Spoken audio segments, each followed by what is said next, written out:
Ava Knight had survived boardroom wars, billion-dollar negotiations, and cutthroat competitors.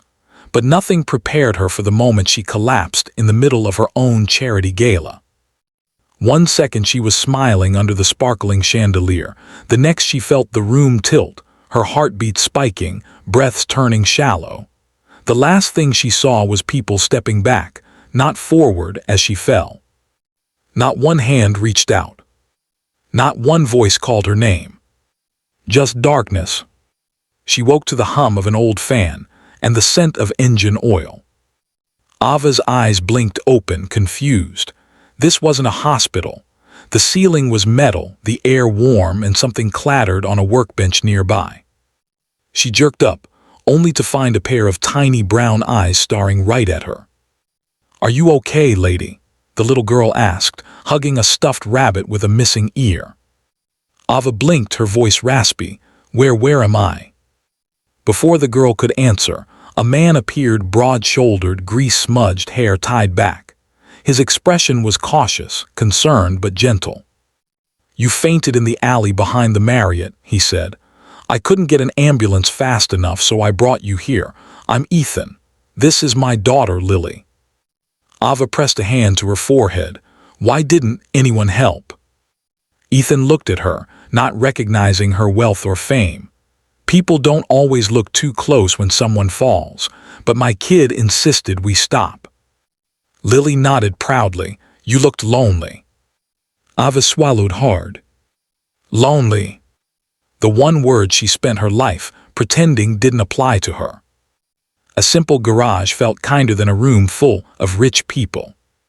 Ethan handed her a cup of water, real glass, not crystal, and Ava realized she couldn't remember the last time kindness wasn't tied to a contract or business advantage. While she regained her strength, Lily showed her drawings taped to the garage walls, cars with wings, mechanics with superhero capes, and a tall house she called "My Future Home with Daddy." "You're going to build a house?" Ava asked gently. Lily nodded, voice soft. "Someday, Daddy says good things take time."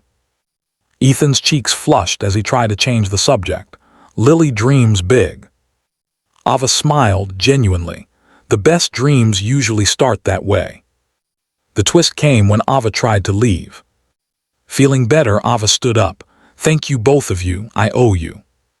Ethan scratched the back of his neck. "You don't owe us anything, just take care of yourself." But when Ava reached into her purse, she froze. It was gone. Her phone, her wallet, everything. Ethan held up his hands. "I didn't take anything. I just found you with nothing on you." Ava didn't panic. But she was stunned. Her entire world was built on control, on never being vulnerable. "Do you have someone you can call?" Ethan asked carefully. Ava looked away. "No, not really." And it hit her. She had board members, employees, partners. But no one she would call in a moment like this. Not one. Lily reached out and took her hand. "It's okay. You can stay with us until you feel better."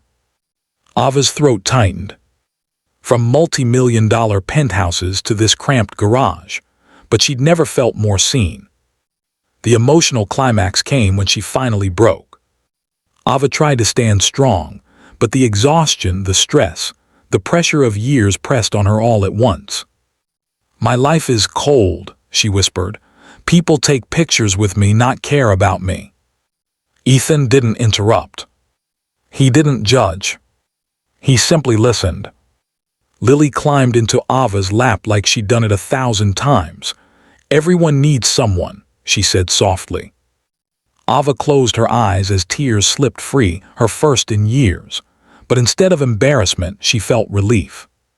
The kind that comes when someone finally notices you're not okay. By morning, her phone was found, and so was something else. A hotel staff member returned her purse, claiming it had been dropped near the valet. She could have left immediately. Returned to her empire. Her meetings. Her empty penthouse. But before going, she did one thing. She turned to Ethan. "Let me help fix your garage. New equipment, new tools, maybe even help with Lily's dream house. Ethan shook his head firmly. We don't need charity. Ava smiled, warm, not superior. It's not charity, it's gratitude, and maybe a start. Lily tugged on her father's sleeve. Daddy, she wants to be our friend. Ethan looked at Ava, really looked, and something shifted in his eyes. Something hopeful. Something new. And that was the beginning of something better than fortune. In the weeks that followed, Ava visited often, helping at the garage, bringing food and reading bedtime stories to Lily. She laughed more, breathed easier, found pieces of herself she didn't know she'd lost. And every time she walked into that little garage, she realized something. Kindness costs nothing but changes everything. What she'd built in the corporate world was success. What she found here was humanity.